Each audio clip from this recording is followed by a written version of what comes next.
It's Brian Preston, the money guy. All right, this next question, Brian, you want to answer a hard one? They're not all hard. This one is from Frank. Frank said, guys, I'm thinking about diversifying my portfolio. I've been looking at international stock index funds. They seem to be historically worse than U.S. funds. Should I be diversifying into international and why? I'm currently invested 90% in the S&P 500.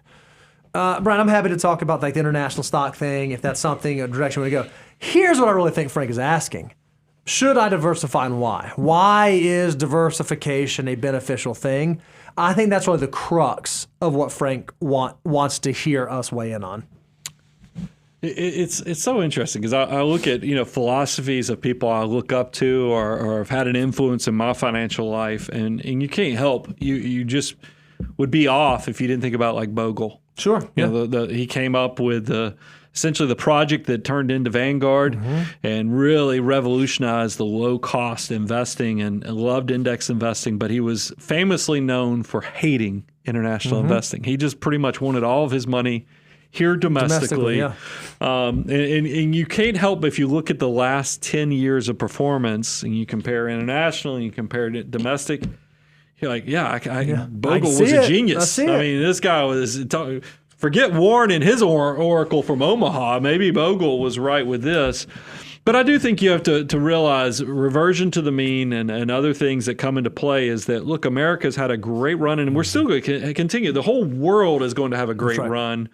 But is there some value to also having money in some growing economies that are outside the United States? And I would say yes. I mean, look, I think you can figure out where your threshold is on this. I mean, are you a person that you think it's 10% and you would keep the other 90% of your equity exposure into domestic, or are you going to do a 75 domestic, 25% international? That's more personalized, and you can take it. I can tell you from my own personal, I am doing international as part. Domestic is the majority, but I do like the idea of thinking of this rising tide of innovation is helping all communities in the world, and I don't think that that's going away. So if there's a way that a third world community is going to become more, first world in the coming years, and I can invest and encourage as well as be a part of that success.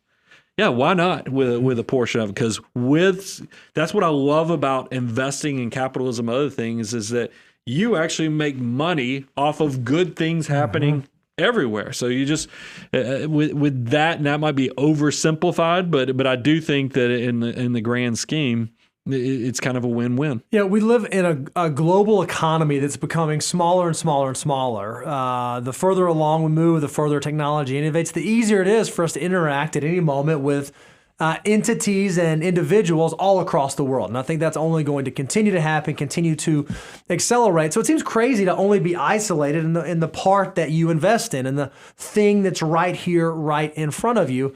Now, yeah, if you look at history, the last 10 years, 15 years would suggest U.S. domestic equities have kind of been driving the boat, right? What we don't know is if that will continue. The whole reason why we believe in diversification when it comes to portfolio construction is we don't know what tomorrow will look like.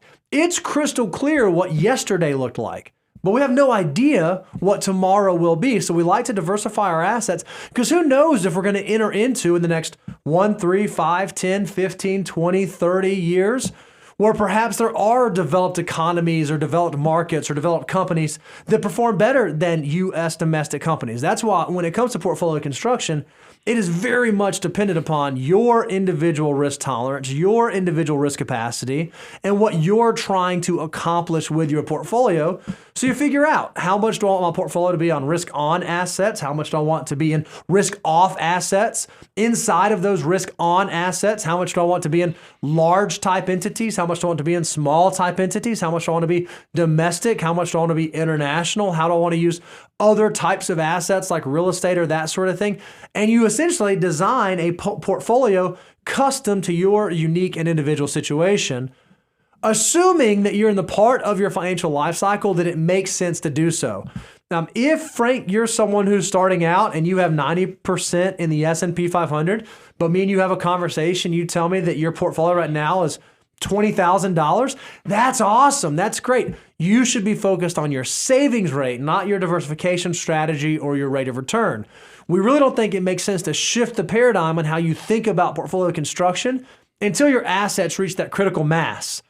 $300,000, $400,000, $500,000, then you can really benefit from diversifying your assets and looking at other strategies like tax loss harvesting or capital gain avoidance strategies, those types of things. Up until that point, concentration is okay, or what we really like are target retirement index funds, because then you do get a concentrated holding, but a diversified holding inside that concentrated holding. That's a great strategy as you begin to build your financial portfolio.